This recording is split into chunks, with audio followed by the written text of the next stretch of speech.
Hello, അപ്പോഴേ ഇന്ന് നമ്മൾ നമ്മുടെ കടയിലെ പാചകം ചെയ്യണ ഗോപൻ ചേട്ടൻ്റെ കക്കറച്ചി റോസ്റ്റാണ് ഉണ്ടാക്കാൻ പോണത്.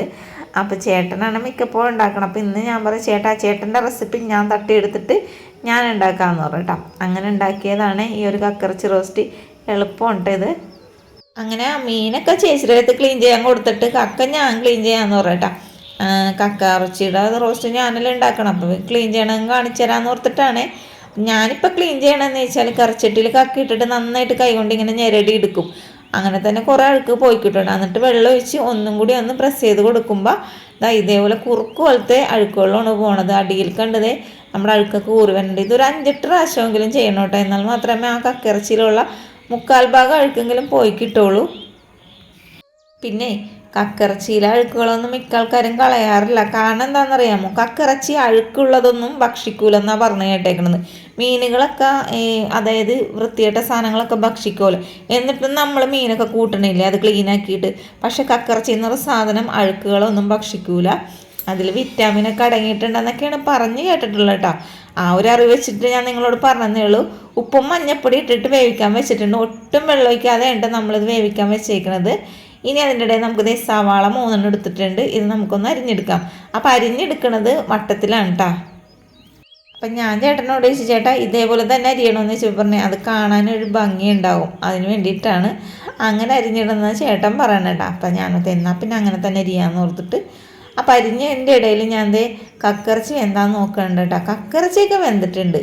കക്കക്ക് അധികം വേവൊന്നുമില്ല. പക്ഷെ എന്താ കാര്യം, മലവെള്ളപ്പാച്ചിൽ പോലെയാണ്. വെള്ളം ഇട്ടൊഴിച്ചില്ലെങ്കിലും വെള്ളം ഊറി വന്നേക്കണുണ്ടോ. ഇനി അടപ്പ് തുറന്ന് വെച്ചിട്ട് വേവിക്കാട്ടോ. അപ്പോൾ ആ വെള്ളം നന്നായിട്ട് വറ്റിക്കിട്ടും. അതിന് വേണ്ടിയിട്ടാണ്. അങ്ങനെ ഞാൻ 2-3 പച്ചമുളകും കൂടി ഈ ഒരു സവാളയിലേക്ക് അരിഞ്ഞിട്ട് കൊടുത്തിട്ടുണ്ട്. ഇപ്പം ഇല്ലേ ഈ പൊടിക്കക്കനെക്കാട്ടേയും ടേസ്റ്റ് വലിയ കക്കക്കാണ്ട. കക്കക്കാണെങ്കിലോ നല്ല വിലയും വേണ്ട. അപ്പം നമ്മൾ ഇതിന് മുമ്പ് ഒരു കക്ക റോസ്റ്റിൻ്റെ വീഡിയോ ഇട്ടിട്ടുണ്ട്. അതിൽ കക്ക ക്ലീൻ ചെയ്യണ ടിപ്സും കാണിച്ചിട്ടുണ്ട്. ആ വീഡിയോ കാണാത്തവരൊന്ന് കണ്ടു നോക്കണേ. അങ്ങനെ കുറേ നേരത്തെ ഇടവേളയ്ക്ക് ശേഷം നമ്മുടെ കക്കയില വെള്ളമൊക്കെ വറ്റി കിട്ടിയിട്ടുണ്ട് കേട്ടോ. നേരിയ വെള്ളമുണ്ട്, അത് കുഴപ്പമില്ല. നമ്മളിപ്പോൾ ഈ ഒരു കക്ക റോസ്റ്റ് ഉണ്ടാക്കണത് താളിക്കാതെയൊക്കെ ഉണ്ടാ. പച്ചനെ സവാളയും വെളുത്തുള്ളിയൊക്കെ ഇട്ടിട്ട് അപ്പോൾ ഇതിലേക്ക് ഇഞ്ചിയും വെളുത്തുള്ളി ചതച്ചതിട്ട് കൊടുത്തിട്ടുണ്ട്. അതേപോലെ കുറച്ച് കറിവേപ്പിലയും പിന്നെ നമ്മൾ അരിഞ്ഞു വെച്ചിരിക്കുന്ന സവാളയും പച്ചമുളകും കൂടി ചേർത്ത് കൊടുത്തിട്ടുണ്ട്. എല്ലാ സാധനങ്ങളും നമ്മൾ പച്ചനെ തന്നെ ഇതിലേക്ക് ഇട്ട് കൊടുത്തിട്ടാണ് ഈ ഒരു കക്ക റോസ്റ്റ് തയ്യാറാക്കുന്നത്. പൊടികൾ ആയിട്ട് മുളക് പൊടിയും കുരുമുളക് പൊടിയും പിന്നെ മീറ്റ് മസാലയാണ് ചേർത്ത് കൊടുത്തേക്കുന്നത്. എന്നിട്ട് ഇതെല്ലാം കൂടി നന്നായിട്ടൊന്ന് യോജിപ്പിച്ചെടുക്കുക. ആദ്യമൊക്കെ ചേട്ടൻ ഇത് ഉണ്ടാക്കുമ്പോഴേ സത്യം പറഞ്ഞാൽ ഞാൻ കഴിക്കൂലായിരുന്നു കേട്ടോ കക്ക. എന്താണെന്ന് വെച്ചാൽ ഇത് സവാളയൊന്നും വയറ്റാതെ ടേസ്റ്റ് ഉണ്ടാവോ എന്ന്. ഒരു ദിവസം ഞാൻ അനീഷ് ചോറിനെടുത്തപ്പോൾ ഞാനും ഉണ്ടായിരുന്നു കേട്ടോ. അപ്പം ഞാൻ അതിൽ നിന്ന് കുറച്ചെടുത്ത് കഴിച്ച് നോക്കിയപ്പോൾ നല്ല ടേസ്റ്റ്. അതിൽ പിന്നെ ഞാനില്ലേ എപ്പോഴും കക്ക റോസ്റ്റ് കഴിക്കോട്ടെ. ചേട്ടൻ ഇങ്ങനെ ഉണ്ടാക്കുകയുള്ളൂ. ചേട്ടൻ സവാളയൊന്നും വയറ്റാതെ ഉണ്ടാക്കൂല. അപ്പോൾ അതിൻ്റെ ഇടയിൽ കുറച്ച് വെളിച്ചെണ്ണയും കൂടി ഒഴിച്ച് കൊടുത്തിട്ടുണ്ട് കേട്ടോ. അപ്പോഴേ ഈ ഒരു കക്ക റോസ്റ്റിനില്ലേ നല്ല ഡിമാൻഡാണ് നമ്മുടെ കടയിൽ. പെട്ടെന്ന് തീരോട്ടെ കക്ക റോസ്റ്റ് ഉണ്ടാക്കിയാൽ. വെളിച്ചെണ്ണയൊക്കെ ഒഴിച്ച് കഴിഞ്ഞാൽ കുറച്ച് സമയം കൂടി നമ്മൾ ഇതിനൊന്ന് വേവിക്കാനായിട്ട് ഇട്ട് കൊടുക്കും കേട്ടോ. അതിന് ശേഷമാണ് ഞാനിപ്പോൾ അത് എടുത്ത് കാണിക്കണത്. അപ്പം നന്നായിട്ട് സവാളയും കക്കയും ഒക്കെ കൂടി യോജിച്ച് നല്ല ടേസ്റ്റോടുകൂടി നമ്മുടെ കക്കറച്ചി ഇട്ടിട്ടുണ്ട്. അപ്പം നമ്മുടെ കടയിൽ എങ്ങനെ കൊടുക്കണമെന്ന് വെച്ചാൽ ചില ആൾക്കാർക്ക് ഇങ്ങനെ കറുത്ത് അതേപോലെ തന്നെ കടിച്ചാൽ പൊട്ടാത്ത പോലത്തെ ഫ്രൈ ആണ് ഇഷ്ടം. ചില ആൾക്കാർക്ക് അത് ഇഷ്ടമല്ല, പല്ല് വേദനിക്കുന്നു പറയും.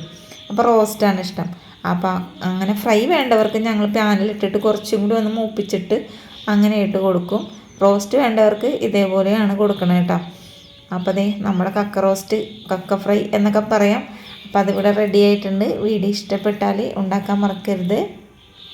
സവാളയൊക്കെ വഴറ്റി അടുക്കളയിൽ കുറേ നേരം ചിലവഴിക്കാതെ എളുപ്പത്തിൽ ഉണ്ടാക്കാൻ പറ്റിയ ഒരു കക്ക റോസ്റ്റിൻ്റെ വീഡിയോ ഇഷ്ടപ്പെടുകയാണെങ്കിൽ, ഉപകാരപ്രദമാണെന്ന് തോന്നുകയാണെങ്കിൽ ചാനൽ സപ്പോർട്ട് ചെയ്യാനും ലൈക്ക് ചെയ്യാനും ഷെയർ ചെയ്യാനും മറക്കരുത്. നെക്സ്റ്റ് വീഡിയോ ഇട്ട് നെക്സ്റ്റ് റെസിപ്പി ആയിട്ട് കാണാം. Thank you.